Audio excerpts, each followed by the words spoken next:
Hey there, my name's Sebastian, and this is Talk That Pod, a podcast where I have conversations with some of the most interesting podcasters in the world.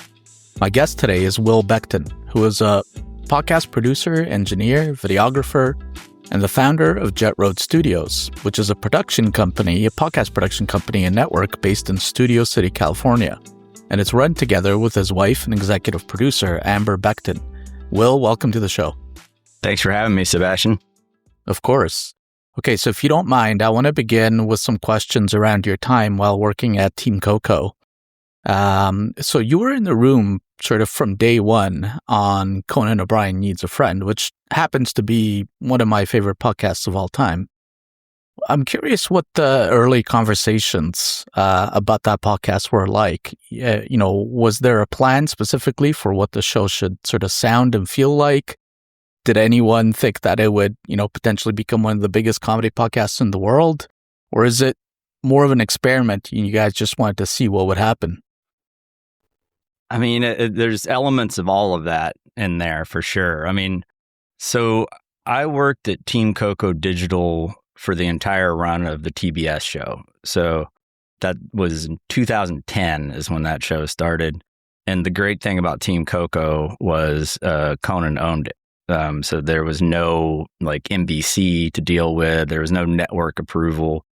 Anything that we wanted to do, the approval process was just in-house. If Mike Sweeney, the head writer, seemed into it, we could try it. And if Conan liked it, we could keep doing it, basically, was the approval flagpole there. So we had talked about doing a Conan podcast for a while leading up to it, like before that. But, he was a busy guy. He had a TV show. He didn't really see the need to do a podcast. Every once in a while, he'd be a guest on Jimmy Pardo's podcast, which he would actually Never Not Funny started in like 2006, if you can believe that. But even then, he would sort of make fun of Pardo and be like, "Are you going to do your little radio show, your little pretend radio show?" But I think he enjoyed it. I think he was curious, and I think he enjoyed being able to kind of talk at length and cuss if he felt like it and all that. But we never really, we did some test recordings. At one point, there was like a version of it where the writers interviewed him, and those are really funny. But you go through like 12 writers, and then where do you go from there? So that kind of went away. And sure. And we do early, a couple things that we tried that I kind of think of as unofficial origin story things is we did a show called Serious Jibber Jabber, which was sort of like Conan's attempt at sort of like a Charlie Rose-ish show. So he could talk to the people that we couldn't have as like the main guest on the TV show, people that wrote books about, Theodore Roosevelt and Elvis and, we had Jack White on it, and then actually probably my favorite Jibber Jabber was he did a Simpsons roundtable, which I highly recommend. But that was not that easy to set up. We'd have to kind of set it up from scratch in the insert stage. And it was cool, but it didn't really gain traction. And then at one point, Adam Sachs he was consulting at first, and then he ended up being the new head of Team Coco. And Adam Sachs was the head of Earwolf / Midroll.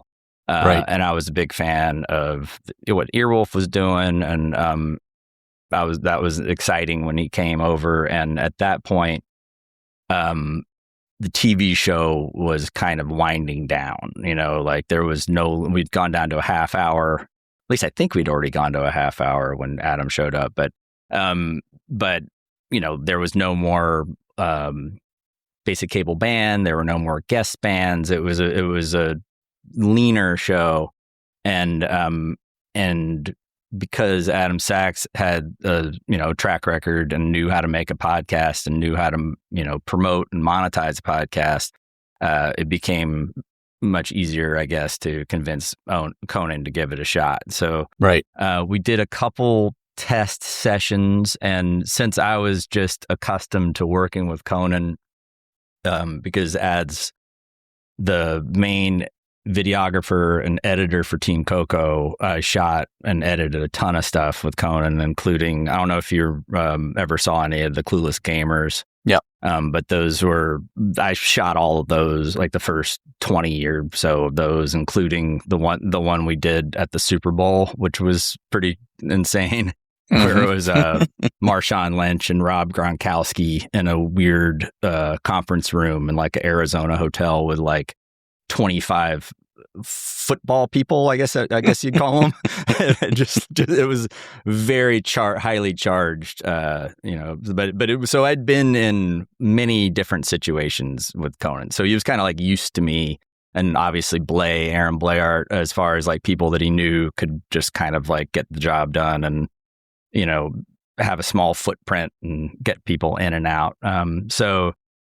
Because when you did a lot of this backstage stuff we did at Conan, it was like, you know, it's like, all right, you got Bryan Cranston for 7 minutes, you know, so right. So we were in a constant state of readiness, and just wanted to make everything as easy and painless for the who was being interviewed or who was doing the comedy segment as possible. So when we started, like the first meeting we had was Matt Gourley. That was the first time I met Matt Gourley, and it was already determined that Sona would be the co-host at that point, which made sense because Conan and Sona already had a great rapport, and they, I don't know if you remember, but they did a Conan Without Borders where they went to Armenia. So that was like in 2015, I want to say.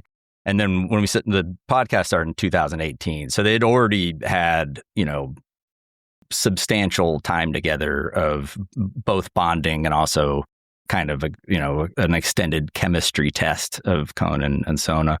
And Gourley at first wasn't really supposed to be on mic. He was just supposed to be a veteran, like, guy that knew how to make a podcast. You know, he was a veteran Earwolf guy. He had a much loved show, which I think they still do, called Super Ego, which is pretty incredible. And he also had a show that I liked a lot called I Was There Too, where he would, you know, go to like where they filmed Jaws and talk to the people that were there during the Jaws shoot and stuff like that. So basically he was just like a veteran podcast producer that Adam knew could get the job done. But once we started doing kind of like the test records, you can't put a Matt Gourley at a table with a Conan O'Brien and Conan O'Brien not want to comment, to put it mildly, on the presence of Matt Gourley. So he very quickly almost immediately became like an on mic kind of, you know, third co-host basically. Yeah.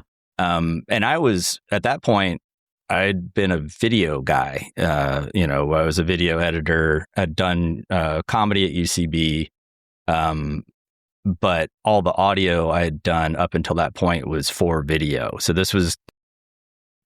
was actually a surprise to me when they were like, all right, we're doing a podcast and Becton, you're going to engineer it. I was like, oh, okay. You know? Surprise. Yeah. So I was like, just full disclosure, I'm not really an engineer. Like, you know, and they're like, no, it's okay. Like, we got the Earwolf guys, they'll set you up. And we got some of the Conan sound guys, or, you know, and so you'll, you know, you won't we're not just going to like throw you to the wolves here. Like, Conan's comfortable around you. Like, this just seems like the right fit. So I was like, great. So I threw myself into that, and we built out the initial Warner Brothers studio. And this kind of tells you where we were at in the lifespan of the show, was in what used to be the Basic Cable Band's dressing room. And we kind of cobbled it together with gear that used to belong to Super Deluxe, but they went under. So it kind of ended up with us. And then, but luckily their gear was very similar to the Earwolf gear, like the same Allen and Heath mixer that Earwolf used. So it was very handy as far as like, and Brett Morris is incredible. He was the lead engineer, Earwolf at the time, and currently runs Comedy Bang Bang World with Scott Aukerman. But he was invaluable as far as like, you know, kind of instilling like the workflow and the best practices. And And Conan O'Brien Needs a Friend and I think still is, a Earwolf and Team Coco co-production. And also, and the other shows that we started were as well, like Andy's and even Rob Lowe's shows. And so it was very much I really enjoyed working with the Earwolf guys. Having listened to the show for a long time, I feel like it has kind of an almost unique audio signature in the sense that, as you mentioned, you've got these three sort of distinct voices, right? Conan, Sona, and Matt, and they're kind of bringing a different energy to the podcast. And I feel like, from an engineer's perspective, was there anything special that you had to do to sort of achieve kind of a balance between the three? Well, I think it's a really good point as far as like nobody is stepping on anybody else's toes as far as those three voices. Like it's almost like in music, like you want things to like sit well in the mix, and they kind of do that automatically as far as like, the pitch of their voices and all that. Conan is definitely the most challenging as far as like dynamic range, like he can go low, high, or like, kind of do stuff that's kind of like where you kind of have to lean in to listen, and then stuff where he's really projecting. So, and, it's a comedy podcast, so there's a lot of laughing too. And so, yeah, it's basically, people, engineering wise, people have different theories on whether to like put compression on as you're recording or just record everything clean and do all that after the fact. But it's pretty impossible to predict and quote unquote ride the levels on laughter that could happen at any moment. You got to do something on the way in to tame things a little bit. So figuring that out was good. And, but it was very natural. Like their rapport was very natural. And Conan was like unleashed and just loved, being able to talk at length, not only like have longer conversations, because on the TV show, a normal guest interview is probably about 7 minutes. Mm-hmm. And that's including like talking about what their show is and kind of throwing to or organically, providing a good on-ramp to whatever their prepared story was and all that stuff. And maybe if it was like a 2-segment guest, maybe it would go 12 minutes, but that's it, So Conan was really eager and energized to talk to people like, Robert Caro and people that he couldn't get on the TV show, even though I think he probably had requested them, and B, he could talk to him as long as the conversation had to be, So it was really fun and really loose. Like those early sessions, like the ones that stick out. The first one obviously is Will Ferrell.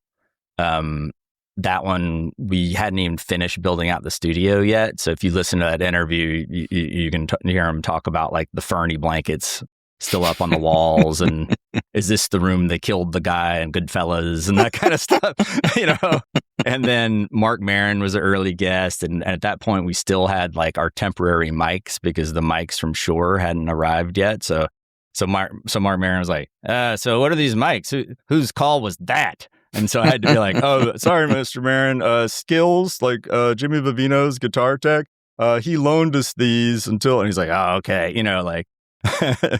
And then, Jeff Goldblum was really funny. Timothy Olyphant, that one went really off the rails.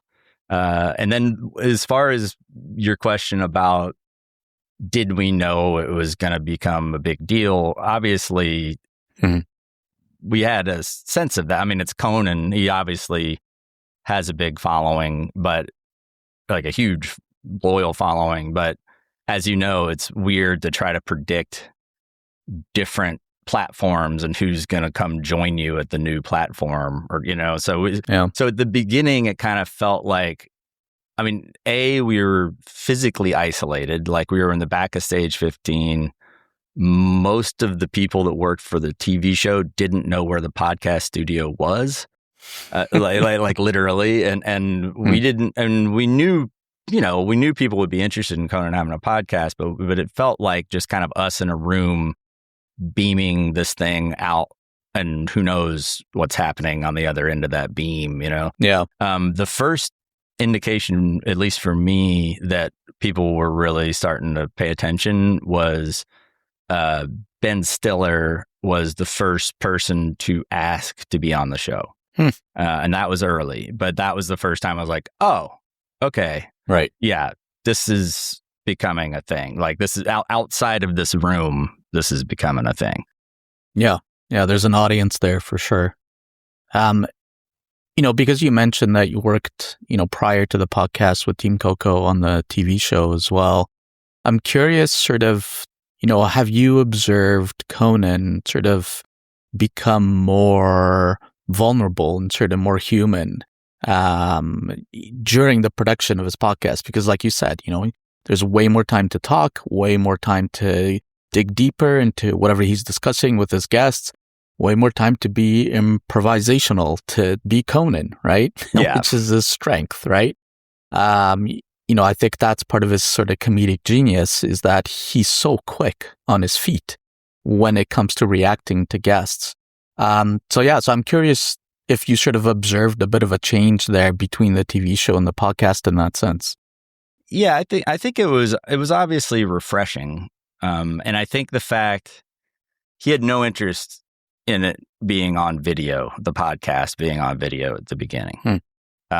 Because at that point we still had the TV show. So it was like, that would almost be confusing, you know, it'd be like, what is this? So like, is it like, what, you know, so at first it was very loose and very, you know, things could kind of go off the rails in a good way. Like I remember the Mila Kunis episode in particular was just like completely bananas, but it still worked. It wasn't bananas in like this is an inside joke and I'm not invited to the party. It still worked as an episode, but so I think he was really kind of like letting his hair down. And a lot of those early guests too were like people that he was comfortable around, like, you know, he and Timothy Olyphant would like go out to dinner and stuff like that. So there was a lot, and he and Jeff Goldblum had a lot of fun together. And Jeff Goldblum is such a known quantity as far as his voice. So I think when he heard like, oh my God, this is what Jeff Goldblum sounds like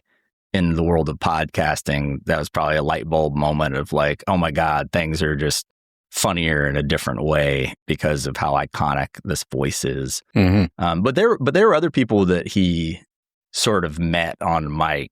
But those went well too, because he had time, you know. There wasn't like the Klieg lights, LED now, but still there wasn't that like pressure of the tapings, because the tapings, even though it was like quote unquote live to tape and that wasn't a live show, right?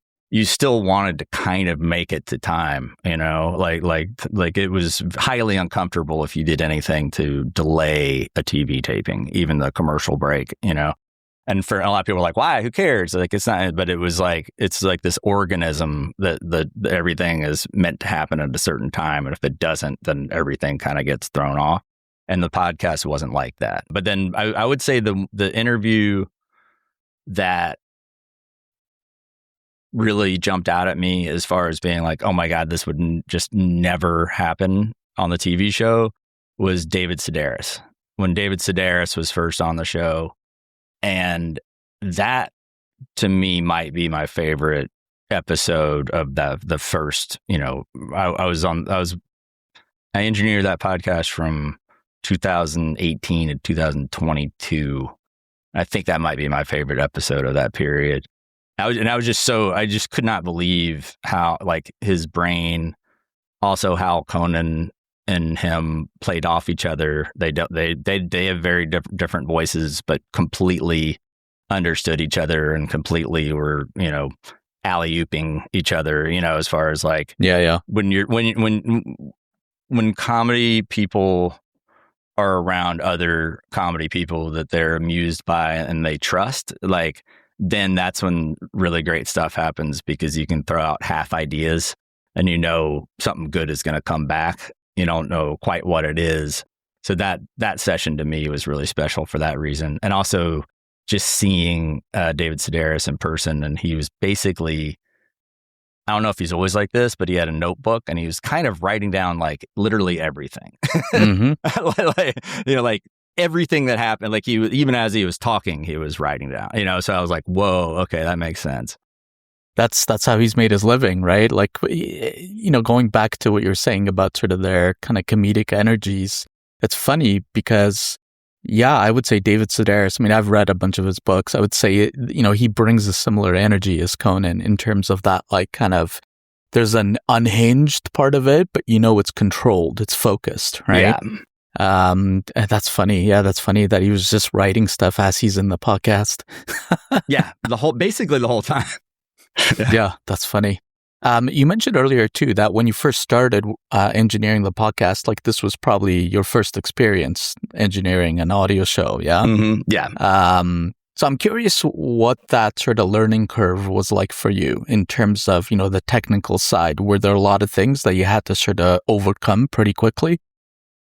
Yeah, definitely. It was pretty humbling because there were a lot of things that I knew as far as like, I knew what bad audio sounded like. I knew basically what levels you wanted to aim for.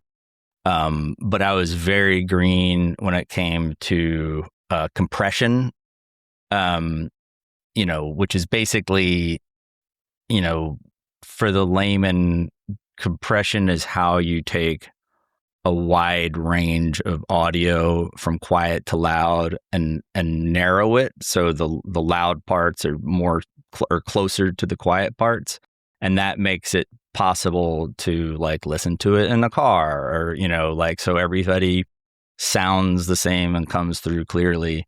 But there's no one size fits all way of doing compression. Sure. So it was kind of frustrating at first because I would ask the different people that I had access to, some really incredible people like Todd Windmill, who was like the front of house sound guy and still with the Warner Brothers audio team, and Skills with the Basic Cable Band, who is also a great engineer. And I would be like, so what's the like default compression for the human voice? And they're like, doesn't work like that. And I was like, at first I was like, oh man, these guys are like, they're making me earn it. They don't want to tell me that, they don't want to like give me the key to the kingdom or whatever.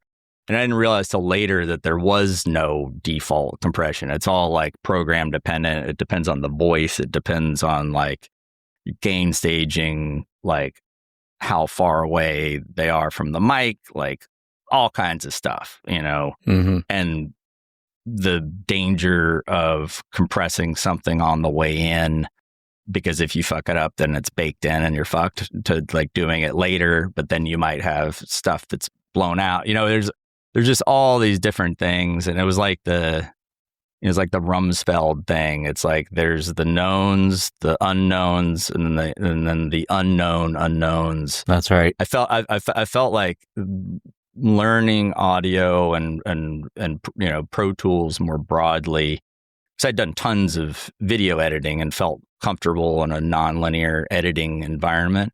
But there were just so many kind of mysterious, invisible things that I had to just kind of wrestle with over time, and eventually it made sense. Now, given your own background doing improv, did some of those comedic instincts kind of influence how you wound up editing and engineering the show? Definitely. Yeah. So yeah, I did UCB from like 2000 to 2004 in New York, which was an incredible time to be there. At the beginning of that time, it was still on 22nd Street, which was the original theater. And like the people that started that theater were Chicago people, Right. And a lot of the writing staff, the early Conan writing staff, was heavily influenced by Andy Richter and people he knew from Chicago, at places like Second City and Improv Olympic and The Annoyance, and the Uprights had all come from that world. And when they would do ASCAT, it would usually be the four uprights. So it would be Amy Poehler, Ian Roberts, Matt Besser, Matt Walsh, and then this incredible collection of other improvisers, like Horatio Sands and Tina Fey and Rachel Dratch, and then a lot of Conan writers like Brian Stack and Brian McCann and Kevin Dorff and John Glazer, and so I was a big fan of that style of comedy, and also just the whole improv like ethos, the whole like, you know, Del Close isms of playing to the top of your intelligence, and then the whole idea of yes and if that's true, what else is true, and just kind of really and then heightening and just really attacking an idea and not being coy with something, but really like trusting yourself and trusting the person you're working with that you'll find something better if you just trust the process and don't try to come in with something pre-baked. Like don't come off the back line with an idea and try to force everything to fit that idea, you know?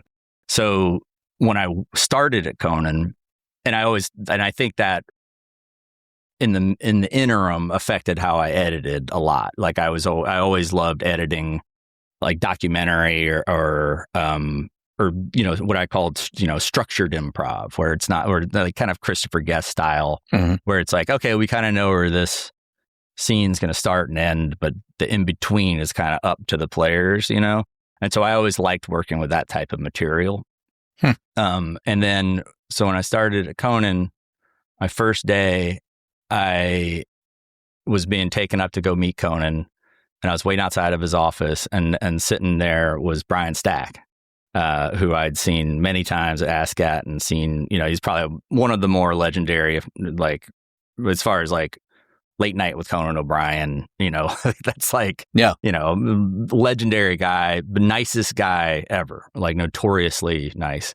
And so I saw him and he was like, "Oh, hey, Will, how are you, man? You work here now?" And I was like, and that was such a like big moment for me, you know, because I was definitely the new guy.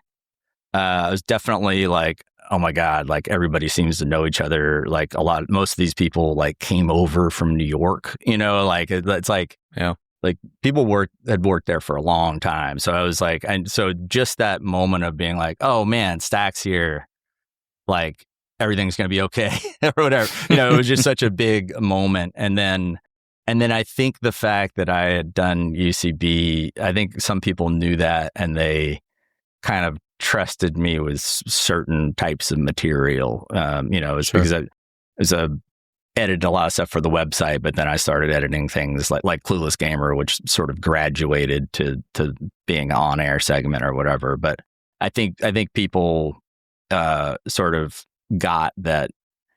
I mean, if you give me scripted material, I'm going to do a fine job with it. But if you give me stuff that's kind of like, you know, improv-y, I think that's what I really like gravitate to. Now, you went independent. I think it was after 12 years that you were at Team Coco. Yeah. Walk me through that decision, because I'm always fascinated by, you know, you've got a steady job, you've probably got a steady paycheck. Yeah. Now you want to go and do your own thing. Was it a hard decision to leave? Was that kind of a no-brainer for you at that point? It was an extremely hard decision. It was a weird Irish goodbye overall with Conan and with that show for me, and I think for a lot of people, because we left Warner Brothers because of COVID. You know, right. Like we were, you know, it was like everybody else. It was like, okay, grab the stuff you need. We're gonna leave for 2 weeks and come back, and then of course we never came back. Yeah. And so there was like a weird period of recording, but I still worked on the podcast. So I was kind of, at that point, I was kind of in a different world than on air. And the show kept going, but with a much smaller crew.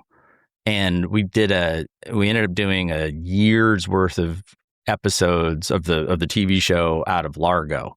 I don't know if you saw any of those episodes, but I did, yeah. So there was a kind of a skeletal crew there, and then the podcast team was kind of in its own little pod, So I would see those people, but I didn't really see any of the TV people until we had the final week of shows at Largo, and then everybody kind of like, saw each other again at that point, and then everybody kind of just like went their separate ways, except for the podcast team. And so at that point, what had started as a weird little side thing, which was the podcast, now became the main thing. Mm-hmm. It was no longer the experiment, the fun experiment that's getting noticed. It was like the thing. And so we started talking about like what the new studio would be. They found the space on Larchmont. I was heavily involved with the build out of that space, which was a very cool process. Worked with this guy, Dave Crivelli, who was kind of the project lead, and he had done like the control rooms at Conan and had done like the Big Brother house and stuff like that. Like, so really cool, just holistic way of putting together a studio. And at this point, because we had done because everybody, there was no TV show anymore, and everybody had been on Zoom for however long. So everybody was used to being on camera.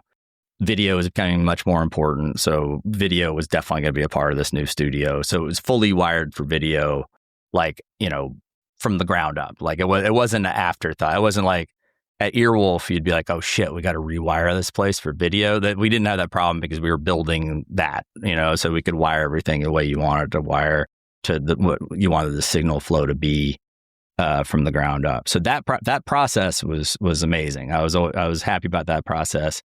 I wasn't thrilled about. I mean, I had mixed feelings about being bought by SiriusXM. Sure. And I had read I can't remember how long before us, but Earwolf was acquired by them before we were. And there was some not great press on that, and kind of like, and I get it. It's like SiriusXM, they're in like the celebrity business, they're in the star business, they're in the dominate. Like I was on a couple, all hand Zooms, and they're talking about like dominating drive time and stuff like that. It's a different beast. Yeah. And we'd had different corporate parent changes before, like between Turner and AT&T and Warner, and just, so that we'd been through that before, like just as like Conan and Team Coco in general, but usually that wouldn't really change my day to day. Like it would be like, oh, your health plan's different, or, petty cash is done differently now or something, but this felt different. This was, we were sucked into the Sirius machine, and that was pretty clear. And the engineer position went from what it had been, or what my position was, which was, I felt like I had probably like 6 or 7 different jobs over the 12 years I worked at Conan, just because of technology changes and what the focus was.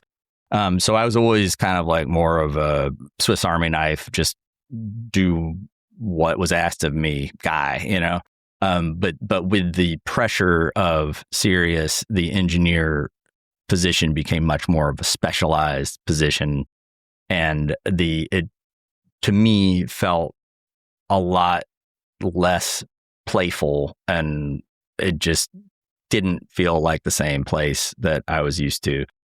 Which was kind of a long process, because,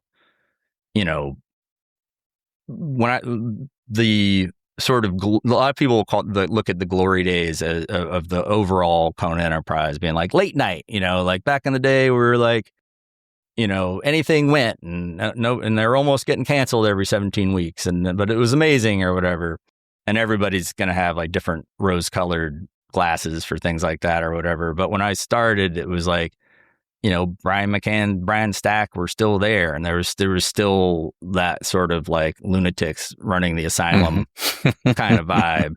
And then the serious version of working there didn't feel like that.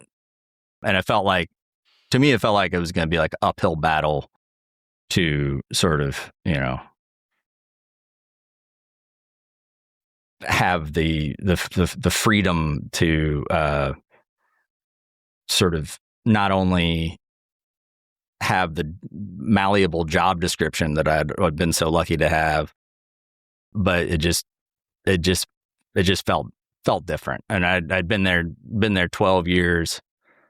Love the people there. I love the organism of a late night show. I feel so incredibly lucky to have worked at Conan and to have bonded, and it's just a very specific thing, that organism. And so whenever, like with Colbert, because Brian Stack's at Colbert currently, and they're, with them doing their last week of shows now, I just remember like, it's, you feel like you're losing your family to a certain degree. So it was extremely, extremely hard decision.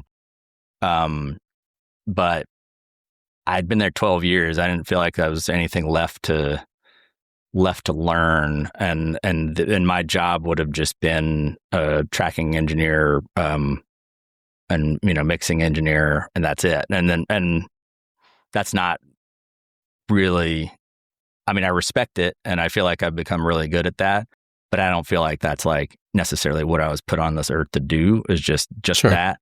So it was time to take a leap of faith at that point. Mm-hmm. And so obviously that was the catalyst, but had you been already thinking about starting something of your own? Had you already been thinking about Jett Road Studios prior to that change, prior to the sale to Sirius? Well, so over the COVID period, I was engineering like sometimes 3 shows at once. Like out of our sunroom, So I would have like, 3 questions to Andy Richter on one computer, Conan O'Brien Needs a friend on another computer, and a Rob Lowe session about to start on another computer, and so at one point I was like, shit, I think we need to I can't like take up half the house to do this. I mean, so kids would come in and like Michelle Obama would be on the screen, and I'd be like, and so it was fun and exciting, but it was kind of tough on the family side, like everybody during COVID. But sure. And then so at that point, we were like, all right, let's build out the garage. Let's drywall it and put AC in there and kind of make it a usable space. So as I was still working at Conan and still engineering the podcast, like all the shows that we had kind of built the network around at that point, I had started to do things in a lot of ways kind of mimicking what we were doing at the Larchmont space. So the two workflows would be the same workflow, so I'd be like, okay, so if I got to mix at home, I have all the tracks are the same, all the plugins are the same, all the hardware is the same. I was basically just trying to mirror it so I'd be able to work either there or, either at Larchmont or at home, depending on what was going on any given day.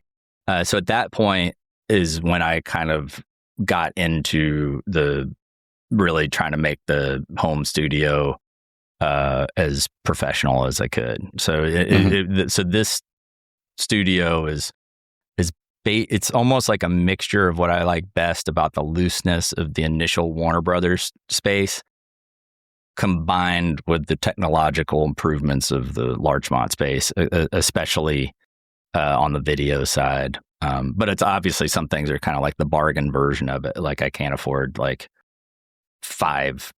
$10,000 Panasonic PDZ cameras. I have my own version of that. Mm-hmm. No, of course, understandable. And also, Amber, to answer your question, more as far as the origin story thing. Mm-hmm. When we were in June. Have you ever been to June Lake? It's near Mammoth in California, but we were there on a family vacation, and I was struggling with whether to stick it out at Conan or to leave. And then at one point, my wife Amber came and woke me up. I was sitting on like a broken, like fold out couch, like that was lit. So I was like kind of half on it. And she woke me up, and it was like 2 a.m. or something. She's like, "You're going to build your own podcast studio. We're going to start our own podcast studio, and you're going to engineer it, and you're going to shoot the video. And that's what we're going to do." And I was like, oh, okay. You know, and so the next morning, later in the day, I was like, you know, I was thinking about what you told me last night. Let's do it. And she was like, oh, okay. You know, I was like, oh shit. He really actually wants to do it. So that's funny. That was sort of the beginning. It was like, let's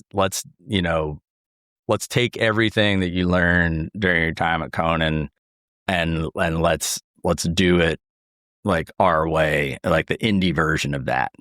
Yeah.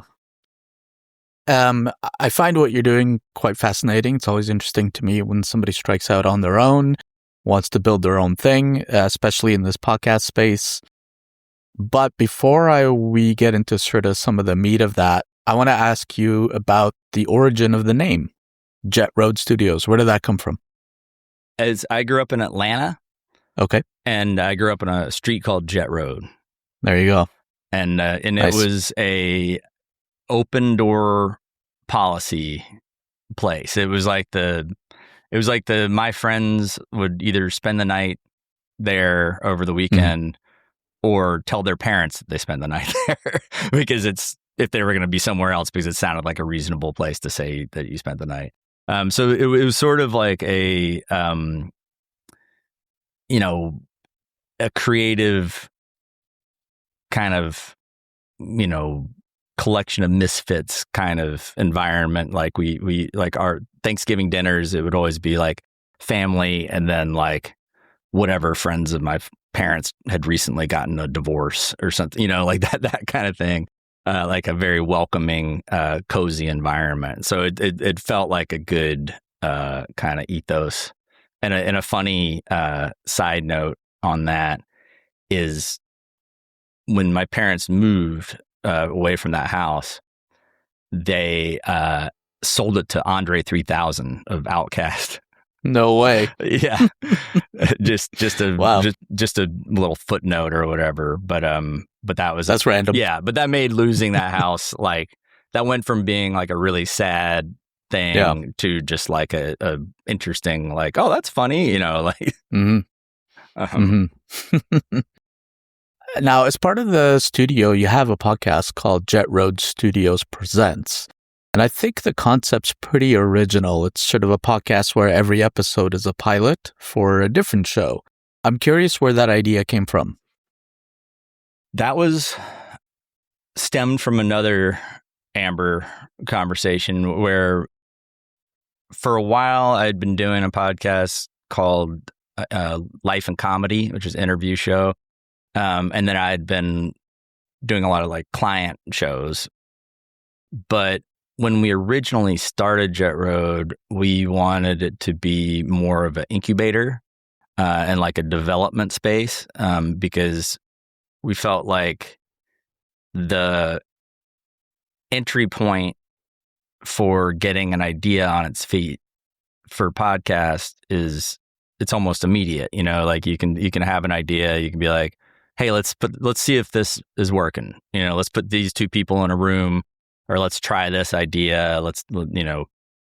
So it just seemed like the perfect kind of incubator format or medium. And we hadn't really taken the plunge with that at a certain point. And so she was like, and this was after the strikes and all that, like, we had a lot of friends like UCB and otherwise that were struggling to make a living, like people that were used to being, like former Conan writers, like people that were used to being busy and used to making a good living, either as an actor or VO person or whatever, comedy writer.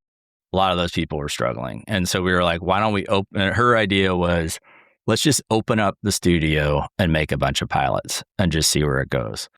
And I was like, that's a great idea. And I was like, can we do it as a podcast where every one of these pilots is an episode of the podcast. That way they'll all see the light of day, and we can have something to kind of point to. And also, like, you know, it's a lot of times it's just easier to show than tell with an idea. It's like, instead of pitching something and being like, all right, imagine this or whatever, you know, you're like, here, you can just be like, here's the link on Apple Podcast. Let me know what you think or whatever, you know?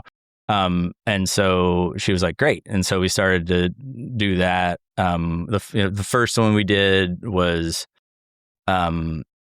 kind of like a table read kind of idea. And the second one we did was kind of like a failed pilots thing. And then we did one on, neurodivergence that I really liked. But then we really started to find our footing, and I think the first pilot that got some attention was called Cowbell with Andre Dubuchet, who was a former Conan writer. And the idea behind that one was like, let's have a writer's room, but there's no show. You just get to feel what it's like to be in a writer's room. And that one went great. Like Tim Sicardo was the co-host of that, who had worked on Community and American Dad, a really funny guy. And we got Andy Secunda, and who was also another former Conan writer, and to come in and we kind of recreated a writer's room. So that we were like that one felt really good. And then Bad Elizabeth was another pilot that we made. And this was Gideon Evans as one of the co-hosts. And I knew him from my UCB days. And Gideon and Kathy Eakin Taylor, the other co-host, she had an idea of, she was like, there seems to be a lot of like bad Elizabeths out there. Can we just make a podcast that just examines all these bad Elizabeths? Like, great concept. Yeah. She's like, yeah. And I was like, that sounds amazing. And so, and Gideon and Kathy knew each other really well. They met working for Michael Moore, and were office mates at The Daily Show. And, you know, she had worked on, done a lot of stuff with Sacha Baron Cohen and Martha Stewart. And so these are like veteran people, you know, and great writers. Yeah. And so that was the first pilot that we took to series, and started making more of. And I'm really happy with the way that show has turned out. And then we won a couple Signal Awards, which I was really happy about, which was great affirmation that people understood the concept, because it was like, even applying for a Signal Award is weird, because it's like no two episodes are alike. So you're like, well, what is this? You know, is this episode indicative of the show? I don't know, you know, but the podcast awards are kind of weird in general, right? Yeah, like they all have. Yeah, it's a young. Just everything about it is still kind of like finding its feet, which is exciting. It's exciting to be kind of on the ground floor of that somewhat. But so Dwelling with Lauren Weedman was a pilot, and Lauren I had known since her New York days, and actually I edited her audition tape that got her on The Daily Show a long time ago, and she's really funny. She plays the mayor on Hacks. I don't know if you watch Hacks, but and she's also on, like, you know, shows like Abbott Elementary, and like a really great character actress, but also a really great storyteller. Like she hosts like the Moth Story Slam, and super talented. And so she had this idea of, she was like, you know, I live in Santa Monica and I kind of hate it, but I'm like scared to leave, and I want to meet everybody in the building, but nobody really wants to talk to me. Like, can we make a podcast that's about me just trying to like meet people in my building? And we're like, yeah, that sounds great.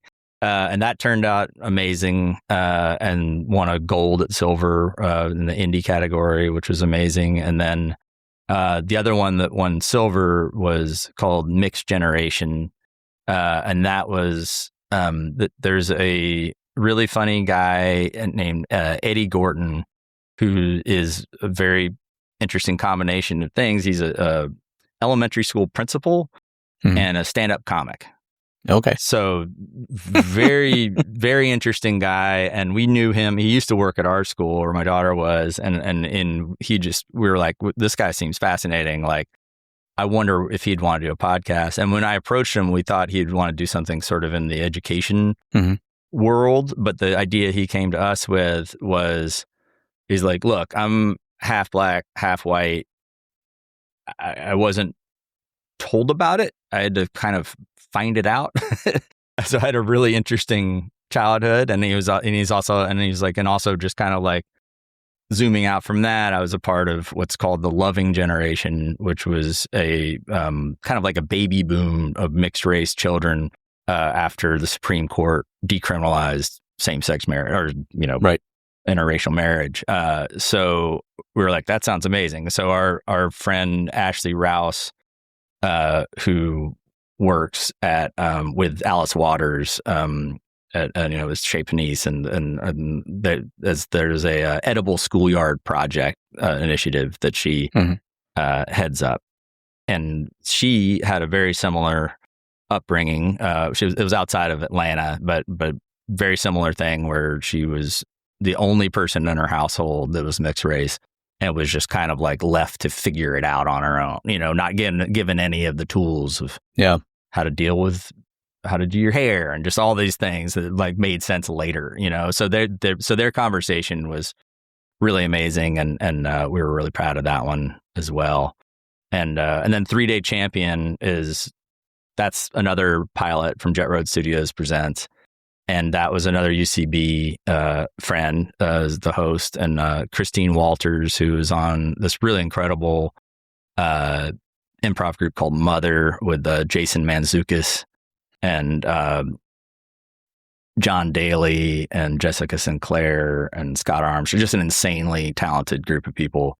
And then she had an idea of she's like, I love game shows, and my family and I watched game shows together, but then we realized that our favorite part of the game show was when the host interviews the contestant, and the contestant tells their story about, just a little something about me story or whatever. She's like, how about we do a podcast where the competition is that? It's if you were on a game show and you were a 3-day champion, so you had to tell 3 different stories because you kept winning. What 3 stories from your life would you choose to tell? And I was like, that's a great idea. And so she lives in New York. She came here to do the pilot. We got Andy Richter as the guest judge, John Gabris, Sarah Tiana, and Andre Highland as the 3 contestants, and it went great. I mean, the format is rock solid, and we had a lot of fun doing it. And so right now we are in the midst of taping. We've done 6 live shows with live tapings at the Caveat Theater in New York. Wow. And then we're probably going to do a show in August at UCB Franklin, which will be really cool, kind of like a homecoming thing. So we're looking to, I'm not sure exactly when we'll launch that, but I'm looking forward to that as well. Just because it's like each grouping, like because there's 3 contestants and a guest judge. So each show kind of has its own personality, because the people involved just kind of make it its own thing, so it feels fresh each time we do it. Very cool. 2 points there that I was sort of mulling in the back of my mind as you were describing some of these things. As you can imagine, like, I run a podcast discovery newsletter. I get a lot of pitches every week, sometimes dozens to hundreds per week, and most of them are terrible. Not even the concepts of the podcasts or whatever the new show is, but just the pitches themselves. But there was a period there not too long ago where I was seeing Bad Elizabeth everywhere. So that's good to hear. Whatever sort of marketing magic, PR magic that's been happening there, it worked because I discovered the show. I loved it, and yeah, it's funny how sometimes the quality shows kind of rise to the top, but I also I talk to a lot of podcasters these days. Obviously, this is what this podcast is all about. I'm trying to talk to as many podcasters as I can, and the topic of discoverability and being found amidst the sea of, what is now, I don't know, 4.5 million podcasts. A lot of podcasters lament the fact that it's very saturated. It's hard to compete in certain categories. But I have to say that the concepts that you were just talking about for a variety of these pilots that you've had, I mean, to me, this is it. Podcasters don't often ask themselves enough, is my concept good? Is my idea good? Is the whole structure of the podcast good? Because if it arrives sort of as a boring dud on arrival, like it's going to be it's going to be an uphill road for you. So I find it fascinating that you're running this sort of interesting hybrid of, you're sort of an incubator, but you're also producing, and, you're sort of building out this network of shows as well. And I think that what I always wonder about there is I've seen you say, when you're evaluating a new podcast, is it unique enough? Does it have legs? Do the hosts have sort of the stamina for a podcast like this?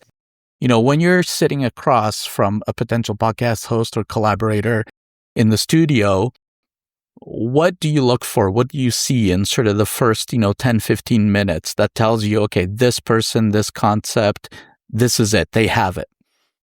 Yeah. I mean, I would say, chemistry, if it's a co-host thing, obviously. And then I think I was a part of the reason I think we wanted to do a development studio or incubator studio is that I had been a part of a few different development experiences at Team Coco, and I sort of saw a mixed bag of things that I felt like were handled well. Like we did one with JB Smooth called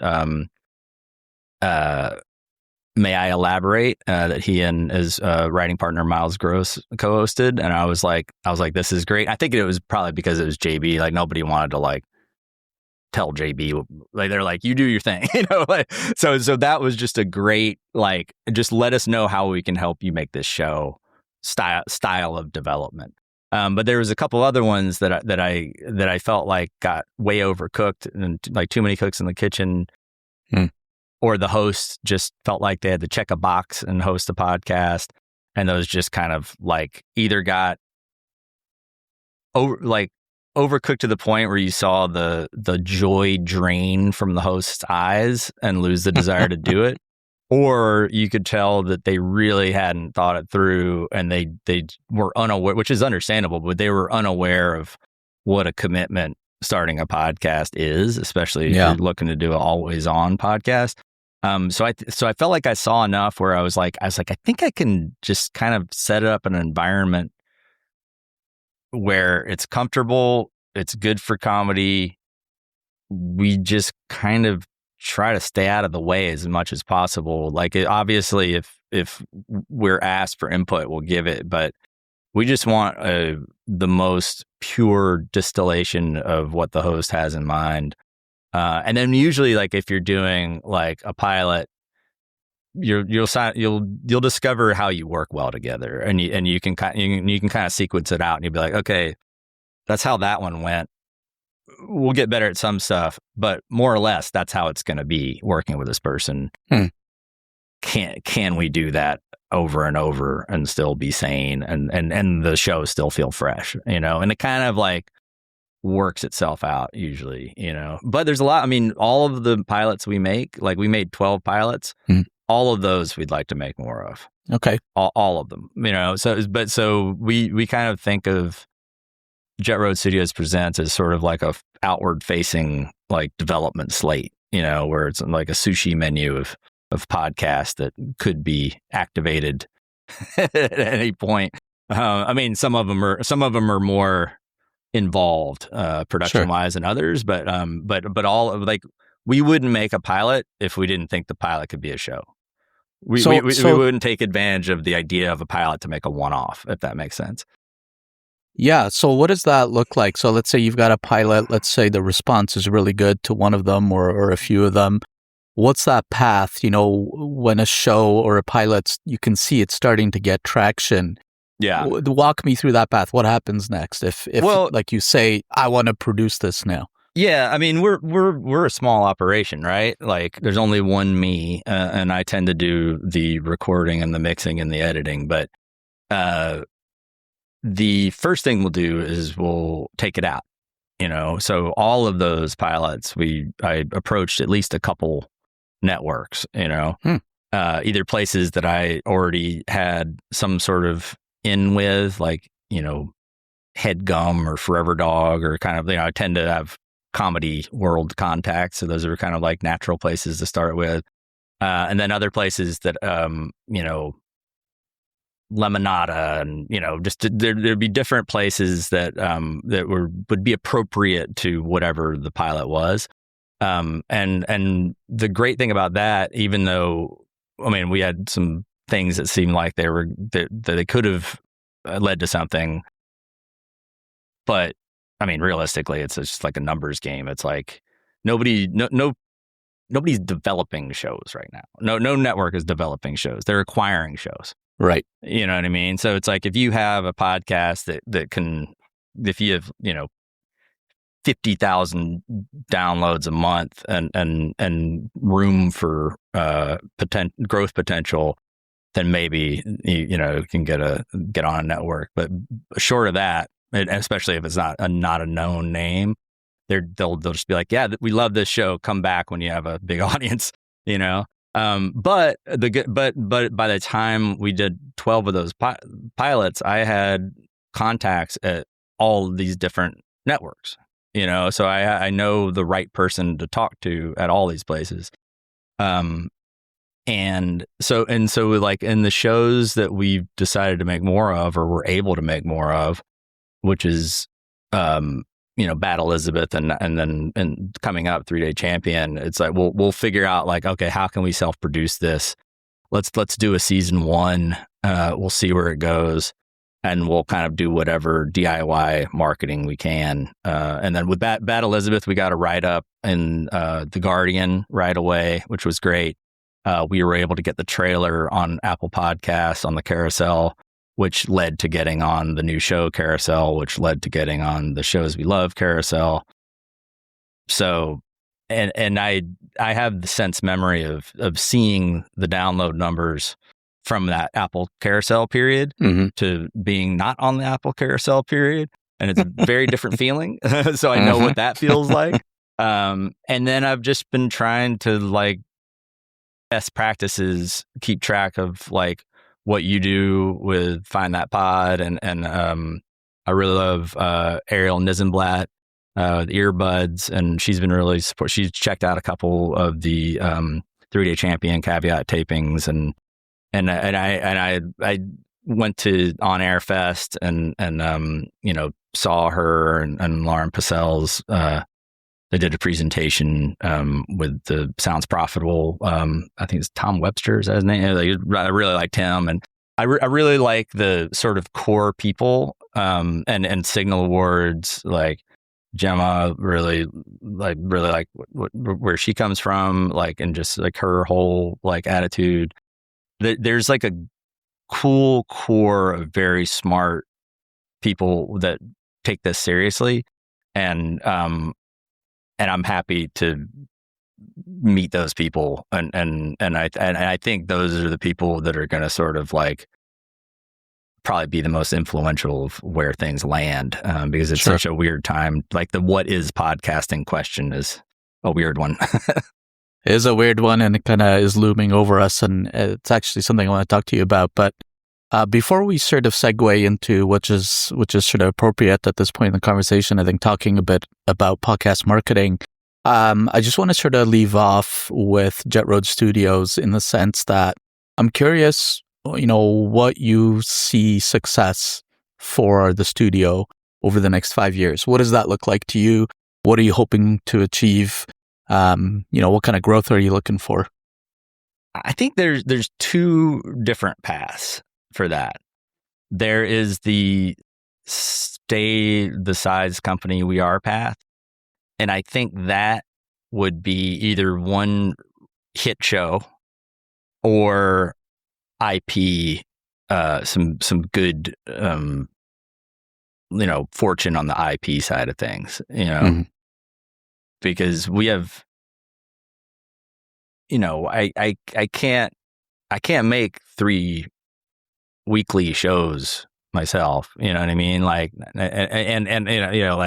and also that would just be it. Like that would be my whole, like I'd be spoken for, so if we wanted to make more shows, if we started to like, if we had like a show that was a hit, and then we're like, all right, time to start the next show, I could see a sort of okay, like I make the first season or make the first few, and then kind of we define it, and then I kind of like pass it off, and then we start the next one, so I'm kind of like, all right, on to the next show. What's the next show that we're going to like launch? Yeah. That would be one way of doing it.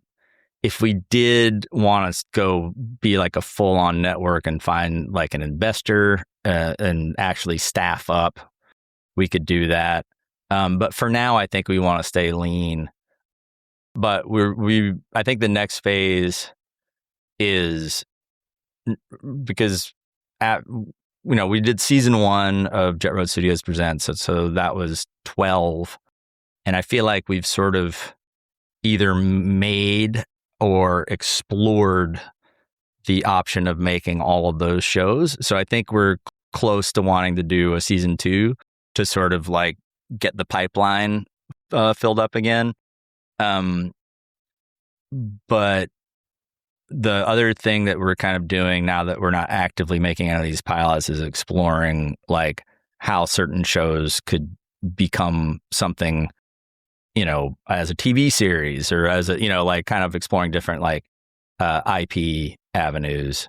And in the same way, when the process of shopping around those pilots kind of expanded the Rolodex as far as people to take shows to, I'm hoping the same thing would happen as far as like, Hulu, for instance. Like I think that's Netflix gets a lot of attention, but I'm excited about Hulu entering the conversation because I don't know if you've seen, there's like a few headgum shows that now have a Hulu deal, and Hulu's been around a while. They know how to make things, and from what I've heard, they seem less like it still feels like your show. Like Hulu puts it out, but it's not like you're not like signing over your show, right, or whatever, so there would be certain like relationships I'd like to nurture where it's like, okay, let's say we do want this to be a TV show, like,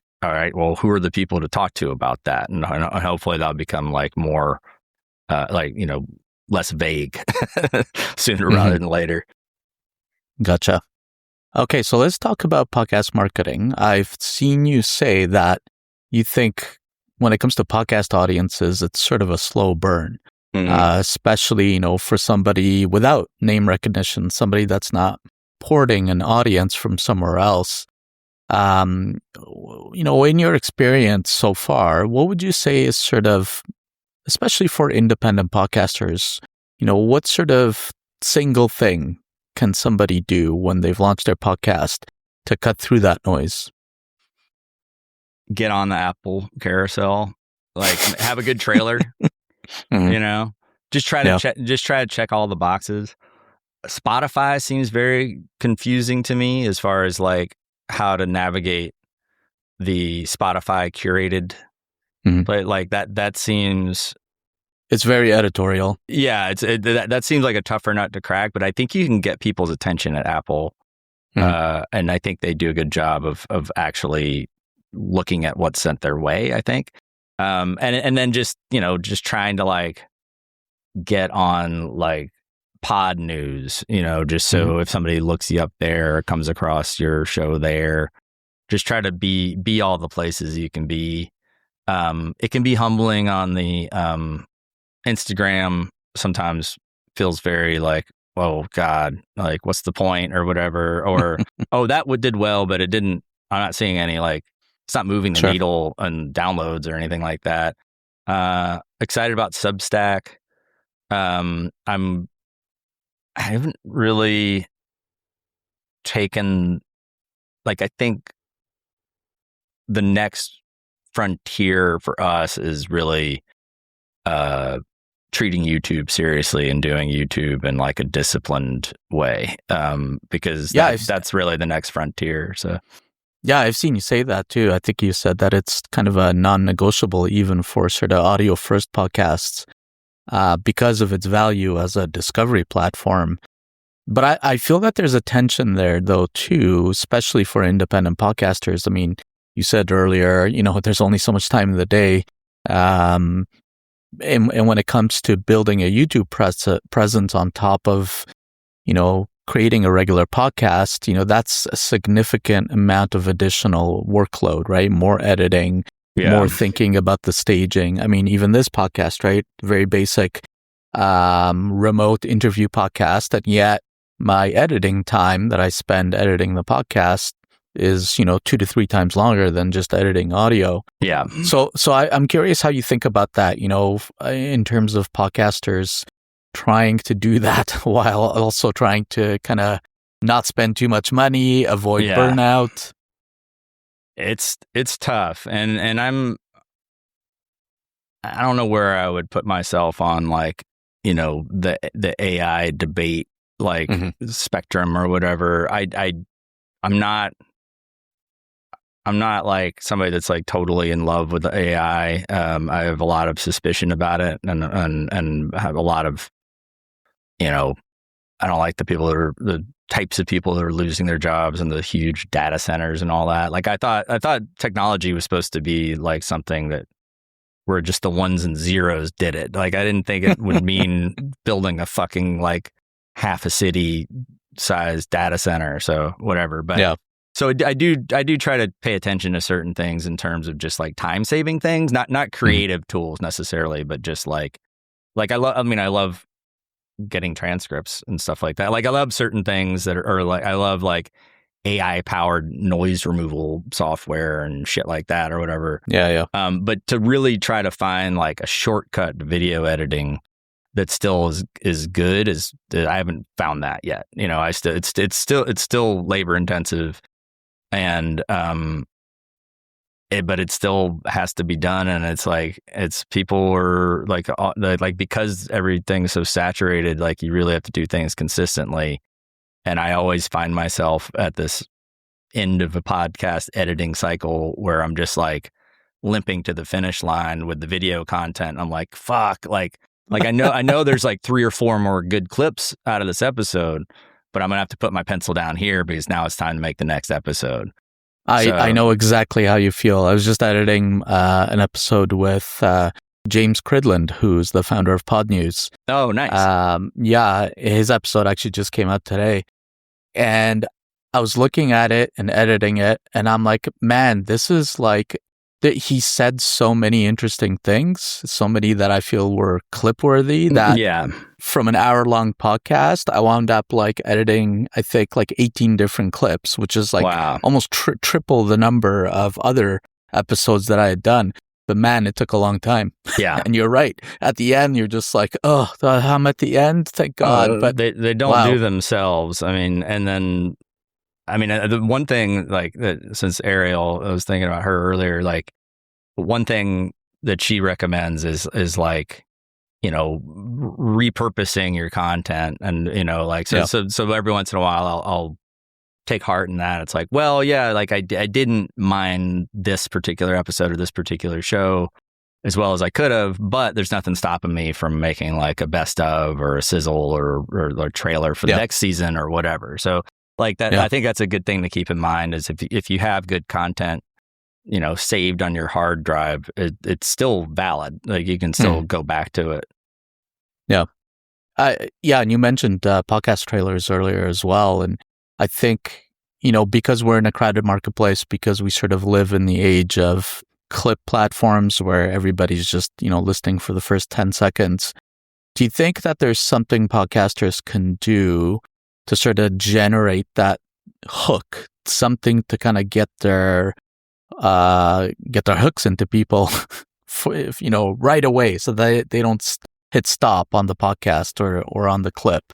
Well, I think using Bad Elizabeth as an example, if you have a show that's very like the concept is very succinct and very distilled, that helps because you don't have to like set the table for the first 10 seconds of the clip. You can just jump right on in. So I think a good, strong show idea helps. And then, I mean, it's always tough. It's always like movies that succeed are the movies that make the exposition entertaining. It's like that's how you separate yourself from other things that are vying for people's attention. Is you gotta let people know what the thing is while entertaining them at the same time. And then you're like, oh, good. And then here's the really interesting thing, or here's the really funny thing. But you can't just be like, all right, so let me give you the like little cliff notes on what this is, and then I promise there's something interesting or funny later or whatever. You can't do that. The explanation part has to be just as entertaining as the other part. Mm-hmm. And so you're building this network of people, network of podcasts. You're building relationships. I'm curious, speaking to a lot of podcasters, they often cite cross-promotion and sort of, things like feed swaps being some of the most effective marketing strategies that they've employed. How do you think about that? Is that something that you're kind of in the back of your mind kind of baking in as you're building these relationships? Yeah, that's something that I've I think it should be something that I more like templatize to a certain degree, because like when I have like a post schedule and then like a promotion schedule, either for a show or an episode, all the other things are in there as far as like, okay, this is when I do the final mix. This is when I make the cover art. This is when we do the first Instagram post. Like all that stuff is there's a home for it on the schedule. Yeah. But things like guesting and feed swaps and all that have been more sort of catch as catch can and a little more arbitrary. So I don't think I've identified that as a thing to sort of schedule and be disciplined about, which is probably probably a good next thing to do, because I definitely believe in both of those things, and I also know that neither of those things. You're not going to go on one show and then all of a sudden everybody knows you. You have to kind of chip away at it and put yourself out there and build it into your schedule. Like, I don't know when we first came into contact, but there's a time elapses between being like, hey, like I love Talk That Pod. Like, he's starting a podcast. It seems really cool. Ariel Nizenblatt was on the first episode. Like, this seems like a cool thing to be a part of. I'm going to reach out to him. Oh, good. He likes Bad Elizabeth.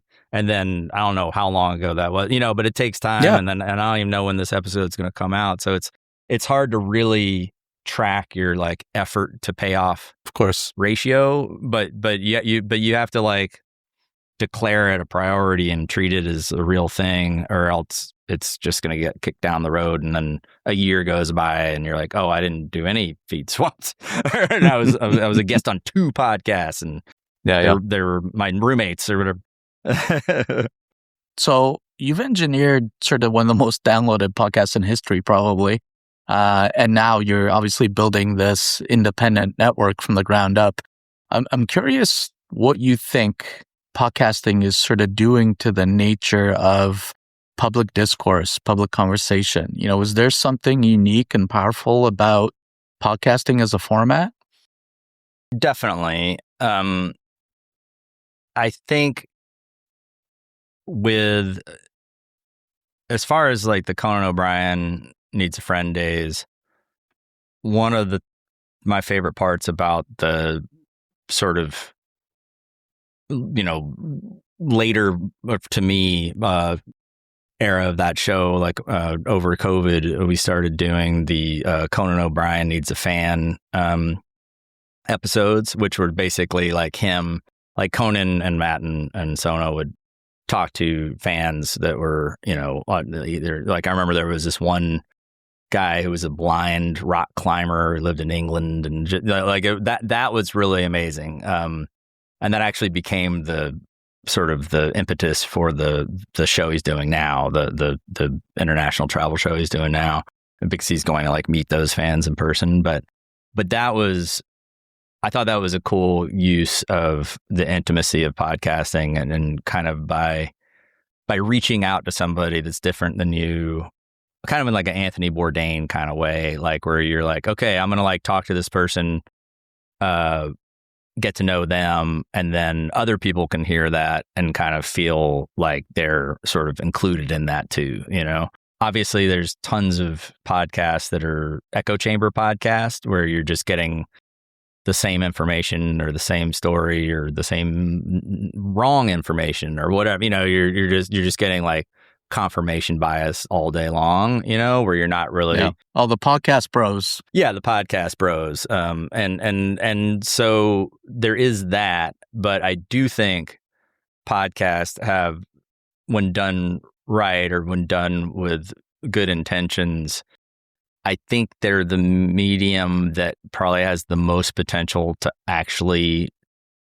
change people's minds or actually like reveal a different side of things, I think, because they're intimate enough and they play out over a long enough time frame, like the episodes, that there's enough time to sort of like welcome you in and be like, okay, here's the like accepted version of this. Now let me tell you about something you might not know or whatever, and you can kind of like, and then whether or not you like buy all this as a hypothesis, that's up to you, but at least you'll be aware of this, at least you'll be aware of like this other viewpoint. So I think at a time where we're so just, it's impossible to really have much, optimism in terms of just how fragmented and how like people just aren't reaching across the aisle right now at all, and so but I think of all the like major mediums in entertainment, I think podcasts has the best shot at doing that. I agree. Okay, well, final two questions. First, what are 3 podcasts you'd recommend? I would say Wrong Turns with Jamila Jamil, which they record here sometimes when she's in LA, but it's basically a show where she'll have 2 guests, and a lot of times they're comedians, and they'll just talk about like really mortifying like things that the situations that went like totally off the rails. So it's sort of like a Misery Loves Company kind of show. Like there's no, and she'll talk about anything so everybody else feels comfortable, like it's a safe space to basically, like nothing is off limits. So I definitely recommend that. And then recently I discovered a show called Past Due, hosted by Anna Marie Cox and Open Mike Eagle, which I really appreciate. And their show is basically like how to navigate this new media environment and try to like make a living, so like it's I highly recommend it. Like they talked to the guy that took over The Onion. That was a great episode. They talked to Will Hines, who's a UCB friend of mine, about like a lot of that episode had to do with like kind of like trade-off of working for somebody else and working for yourself, and like how you value your time, and it's the really thoughtful conversations, but also some very like specific things about like taxes and things like that. There's some nuts and bolts in there too. So I definitely highly recommend that. And then Origin Stories is another podcast hosted by Matt Scher, who's part of Campside Media, which is a really great company. And that's like interviews with people and about like how a certain idea originated. Mm-hmm. And then he talked to people that are on like, This American Life people. And he did one episode with Roy Wood Jr., which I really loved. Nice. Talking about his book. And finally, where can people find you online? Jett Road Studios. There's the website, jetroadstudios.com, YouTube, Jett Road Studios, Instagram, Jett Road Studios, and Substack, Jett Road Studios. Awesome. Well, thanks for coming on the show. Yeah, thank you, Sebastian. This is really cool and really fun, and I really appreciate what you're doing. Of course. All right. Thanks for listening to this episode of Talk That Pod. Make sure to follow us on all the social places. Just search for Talk That Pod. And if you're not subscribed yet, this podcast is also available on YouTube at Talk That Pod Show. Also, if you liked what you heard, tell your friends about it. And if you really liked it, give us a follow or subscribe on your favorite podcast app. And if you're a podcaster who wants to come on the show, go to talkthatpod.net and submit a request. Finding great podcasts is hard. That's why you should also check out Find That Pod. It's a podcast recommendation newsletter I write every week, bringing you 5 amazing new podcasts you should listen to. Subscribe today at findthatpod.com. Thanks for listening, and I'll catch you in the next one.